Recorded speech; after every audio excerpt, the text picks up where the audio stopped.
آج ہم شہداء کی اقسام کے بارے میں بات کریں گے اور حقیقی اور حکمی شہید میں فرق بھی بیان کریں گے کہ حقیقی اور حکمی شہید میں کیا فرق ہے۔ حقیقی شہید سے مراد وہ ہے جو اللہ تعالیٰ کی راہ میں اپنی جان دے دے، لہٰذا حقیقی شہید کو غسل اور کفن نہیں دیا جائے گا بلکہ انہی کپڑوں میں دفن کر دیا جائے گا جن میں وہ شہید ہوا ہے، یعنی اسے غسل اور کفن نہیں دیا جائے گا، صرف جنازہ پڑھ کر دفن کر دیا جائے گا۔ جبکہ حکمی شہید سے مراد وہ شہید ہے جو آخرت میں تو شہیدوں کی فہرست میں شمار ہوگا، البتہ دنیا میں اس پر عام میت والے احکام جاری ہوں گے، یعنی اسے غسل بھی دیا جائے گا اور کفن بھی پہنایا جائے گا، یعنی وہ دیگر اور صورتوں کی وجہ سے شہید ہو رہا ہے۔ مثلاً ایک عورت اگر ڈیلیوری کے دوران فوت ہو جائے تو وہ حکمی شہید کے زمرے میں آئے گی، اور ڈیلیوری کے بعد بھی اگر اسی کمپلیکیشن کی وجہ سے مر جائے تو بھی وہ شہید کے زمرے میں ہی آئے گی۔ اسی طرح حکم شہید کی بہت سی اقسام بیان کی گئی ہیں۔ راہ خدا میں جس کو قتل کیا گیا وہ شہید ہے۔ پیٹ کی بیماری یعنی دست میں مرنے والا شہید ہے۔ پانی میں بے اختیار ڈوب کر مر جانے والا شہید ہے۔ دیوار یا چھت کے نیچے دب کر مر جانے والا شہید ہے۔ طاعون کی بیماری میں مرنے والا شہید ہے۔ نمونیا کی بیماری میں مرنے والا شہید ہے۔ جل کر مرنے والا بھی شہید ہے۔ حالت حمل میں مرنے والی عورت شہید ہے۔ کنواری مر جانے والی عورت شہید ہے۔ جو عورت حاملہ ہونے کے بعد سے بچے کی پیدائش تک یا بچے کا دودھ چھڑوانے تک مر جائے وہ شہید ہے۔ حالت سفر میں مرنے والا شہید ہے۔ سفر جہاد میں سواری سے گر کر مر جانے والا شہید ہے۔ مرابط یعنی اسلامی مملکت کی سرحدوں کی حفاظت کے دوران مر جانے والا شہید ہے۔ گڑھے میں گر کر مر جانے والا شہید ہے۔ درندوں یعنی شیر وغیرہ کا لقمہ بن جانے والا شہید ہے۔ اپنے مال، اپنے اہل و عیال، اپنے دین، اپنے خون اور اپنے حق کی خاطر قتل کیا جانے والا شہید ہے۔ دوران جہاد اپنی موت مر جانے والا شہید ہے، اور جس سے شہادت کی پرخلوص تمنا اور لگن ہو لیکن اسے شہادت کا موقع نہ نصیب ہو اور اس کا وقت پورا ہو جائے اور شہادت کی تمنا دل میں لیے اس دنیا سے رخصت ہو جائے وہ بھی شہید ہے۔ جس شخص کو حاکم وقت ظلم اور تشدد کے طور پر قید خانہ میں ڈال دے اور وہ وہیں مر جائے وہ شہید ہے۔ جو شخص توحید کی گواہی دیتے ہوئے اپنی جان آفرین کے سپرد کر دے وہ بھی شہید ہے۔ بخار میں مرنے والا شہید ہے۔ جو شخص ظالم حاکم کے سامنے کھڑے ہو کر اسے اچھا اور نیک کام کرنے کا حکم دے اور برے کام سے روکے اور وہ حاکم اس شخص کو مار ڈالے تو وہ بھی شہید ہے۔ جس شخص کو گھوڑا یا اونٹ کچل دے یا رون ڈالے اور وہ مر جائے، یعنی کسی حادثہ میں مر جائے جیسے کار کا حادثہ، ہوائی جہاز کا حادثہ وغیرہ وغیرہ، تو وہ بھی شہید ہے۔ جو زہریلے جانور کے کاٹنے سے مر جائے وہ بھی شہید ہے۔ پاک باز اور پرہیزگار عاشق جس نے اپنے عشق کو چھپایا اور اسی حالت میں اس کا انتقال ہو گیا وہ بھی شہید ہے۔ جو شخص کشتی میں بیٹھا اور دوران سفر قے میں مبتلا ہوا تو اسے شہید کا اجر ملتا ہے۔ جس عورت نے اپنی سوکن کی موجودگی میں صبر و ضبط سے کام لیا اسے شہید کا ثواب ملے گا۔ جو شخص اشراق اور چاشت کی نماز کا اہتمام کرے اور مہینہ میں 3 روزے رکھے اور حالت سفر و حضر میں وتر کی نماز نہ چھوڑے اس کے لیے شہید کا اجر لکھا جاتا ہے۔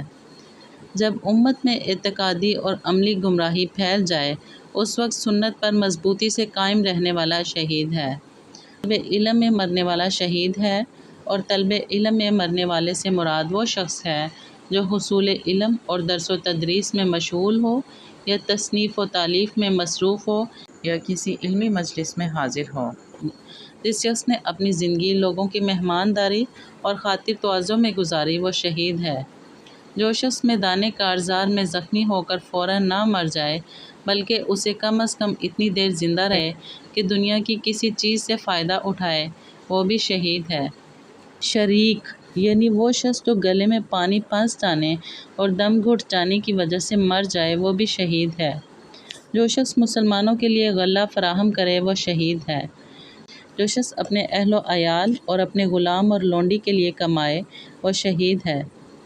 جو مسلمان اپنے مرض میں حضرت یونس علیہ السلام کی یہ دعا لا الہ الا انت سبحانک انی کنت من الظالمین یعنی آیت کریمہ 40 مرتبہ پڑھے اور اسی مرض میں مر جائے تو اسے شہید کا ثواب دیا جاتا ہے، اور اگر اسے اس مرض سے چھٹکارا مل جائے تو اس حال میں وہ صحت مند ہوتا ہے کہ اس کی مغفرت ہو چکی ہوتی ہے۔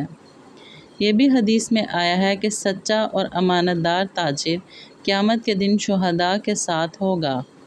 جو شخص جمعہ کی شب میں مر جائے تو وہ شہید ہے۔ حدیث میں آیا ہے کہ بلا اجرت صرف رضا الہی کی خاطر اذان دینے والا مؤذن اس شہید کی مانند ہے جو اپنے خون میں لت پت تڑپتا ہو، نیز وہ مؤذن جب مرتا ہے تو اس کی قبر میں کیڑے نہیں پڑتے۔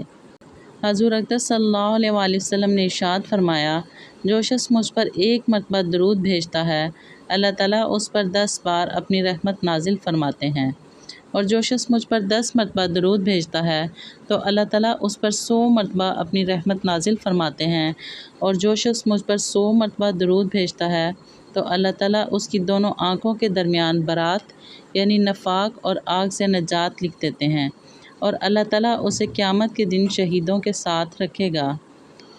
منقول ہے کہ جو شخص صبح کے وقت 3 مرتبہ اعوذ باللہ السمیع العلیم من الشیطان الرجیم اور سورۃ حشر کی آخری 3 آیات پڑھتا ہے تو اللہ تعالیٰ اس کے ساتھ 70,000 فرشتے مقرر کرتے ہیں، اور وہ فرشتے اس کے لیے شام تک بخشش کی دعا کرتے ہیں، اور اگر وہ شخص اس دن مر جاتا ہے تو اس کی موت شہید کی موت ہوتی ہے، اور جو شخص یہ آیات شام کو پڑھتا ہے وہ بھی اسی اجر کا مستحق ہوتا ہے۔ منقول ہے کہ حضور اقدس صلی اللہ علیہ وآلہ وسلم نے ایک شخص کو وصیت کی کہ جب تم رات میں سونے کے لیے اپنے بستر پر جاؤ تو سورۃ حشر کی آخری آیات پڑھ لیا کرو، کیونکہ اگر تم رات میں یہ پڑھنے کے بعد سوئے اور اسی رات میں تم مر گئے تو شہید کی موت پاؤ گے۔ منقول ہے کہ جو شخص مرگی کے مرض میں مر جاتا ہے تو وہ بھی شہید ہوتا ہے۔ جو شخص حج اور عمرہ کے دوران مر جاتا ہے تو وہ شہید ہوتا ہے۔ جو شخص باوضو مرتا ہے وہ بھی شہید ہوتا ہے۔ اسی طرح رمضان المبارک کے مہینے میں بیت المقدس، مکہ یا مدینہ میں مرنے والا شخص شہید ہوتا ہے۔ دبلاہٹ کی بیماری میں مرنے والا شخص شہید ہوتا ہے۔ جو شخص کسی آفت اور بلا میں مبتلا ہو اور اس آفت اور بلا پر صبر اور رضا کا دامن پکڑے ہوئے مر جائے تو وہ شہید ہے۔ منقول ہے کہ جو شخص 90 برس کی عمر میں مرے وہ شہید ہے، یا آسیب زدہ ہو کر مرے وہ بھی شہید ہے، یا اس حال میں مرے کہ اس کے ماں باپ اس سے خوش ہوں تو وہ بھی شہید ہے۔ نیک بخت بیوی اس حال میں مرے کہ اس کا خاوند اس سے خوش ہو تو وہ شہید ہے۔